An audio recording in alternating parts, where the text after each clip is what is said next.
Omar. Yes, sir. Back at it again. Let's talk about Champions League. Let's talk about Champions League. Juan, I got a little trivia question for you. What's up? Okay. There is, right now in the group stage, as I'm looking at it, don't look it, don't cheat. I'm watching you. I'm not.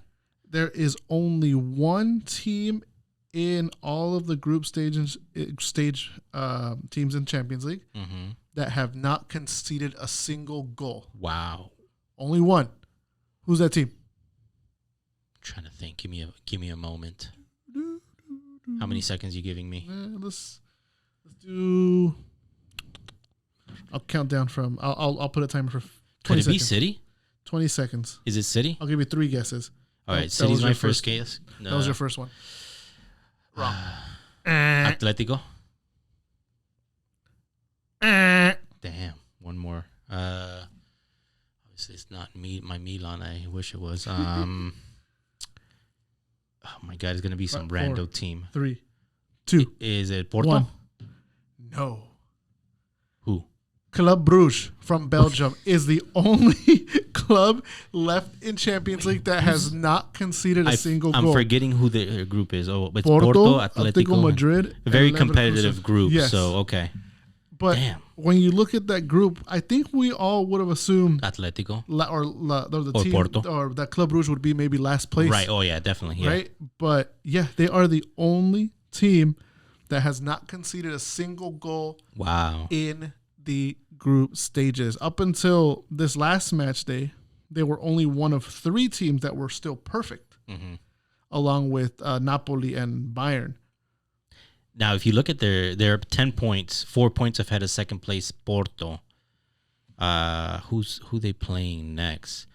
I wonder. At this point, they have a good advantage of moving on. Oh, if they win the next match, they win the group. Yeah, they win the group. Yeah, which is insane. They play Porto at home against Porto, which can happen. Yes, it can. If they draw, that brings them to 11 and Porto to 7. And then if Atletico wins, that brings them to 7. So they still guarantee, if even with a draw, they guarantee the next round. Yeah, but not necessarily the first. No, they do. Yeah, with a draw, right. You're right. With a draw, they go up to 11, yes, sir. And there's no way either Porto or Atletico can beat them. They cannot be caught. Wow.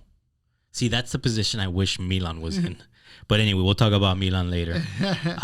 Any other surprises that you've seen or anything that surprised you so far in the last few weeks? I honestly thought the Group D with Tottenham I thought Tottenham was going to have less trouble. A very competitive group, though. Yeah, very, very competitive. I mean, you look at all those clubs can still make the next round. Right. As well as be left with no European competition. Yeah. You got Tottenham with 7, Marseille with 6, Sporting Lisbon with 6, and Frankfurt with 4. With 2 games to go, any one of those teams could be left out of the competition. Wow. Very competitive group. Other than that, I mean, it's all business as usual, right? City, top of their group. PSG, top of their group. Madrid, top of their group. Yeah. Chelsea, also, that's a competitive group as well. But now let me ask you this. Yes, while you mentioned City. Yes, sir. Is City with 8 points tied with Benfica a surprise in that group? You mean PSG? I'm sorry. PSG. PSG. I'm thinking City. No. Yes and no.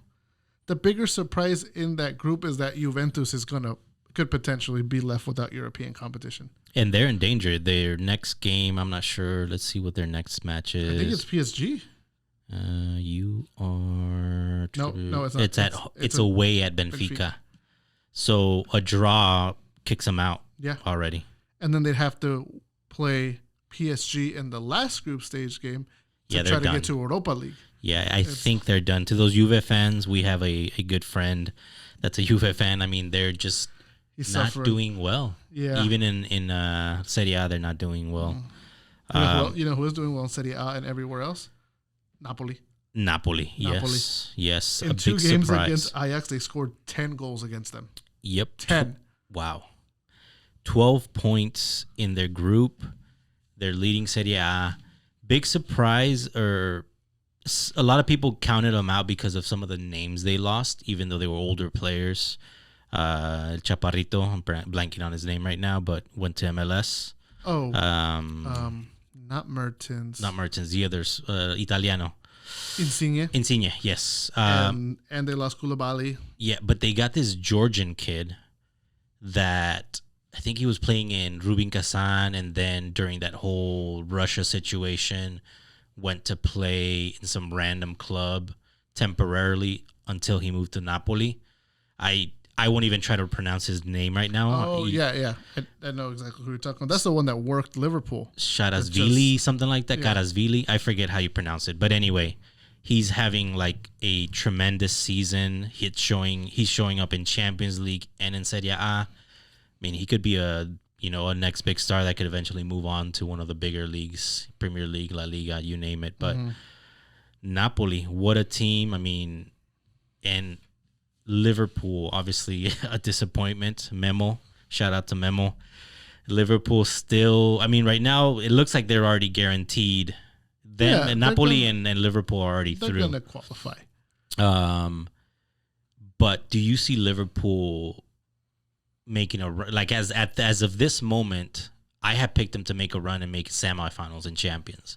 It's not looking that way, especially how flawed they look in all parts of the field. But right now it's looking shaky. Liverpool have been a club that even if their domestic campaign isn't doing well, they can make a run in Champions League. Oh yeah, right? definitely. So yeah, and we see it every year. There's always a surprise team that makes semis. But Liverpool shouldn't be a surprise team to make semis. Oh no question. But yeah. With that said, I think they can still finish quarterfinals, even a semifinal, depending on the side of the bracket, right? Right. Because last season they got a struggling Inter, and they got a couple other really, really good matchups. Villarreal, who should have been easy but wasn't, but they did trounce them at the end. Yeah. So it depends on what side of the bracket that they're on, because that can really help them like it did last season, as opposed to like Madrid had to go through PSG, through City, through Liverpool. Got it done. Yeah. As of right now, I would imagine that our favorites, or if we had to put our money on a team to win it all or make at least the final, I think we'd all pick. Most of us would still pick Madrid, right? Yeah. I mean, absolutely. Who would you pick as the runner-up? City. You have to have City in there. The way they're playing, yeah, right now, yes. The way with Haaland is just like, it's whoever, a lot of pundits criticize that that game, the Community Shield, about being, he's not going to adapt, blah, blah, blah. And then he's on pace, I think I read, in the Premier League alone to score 60 goals.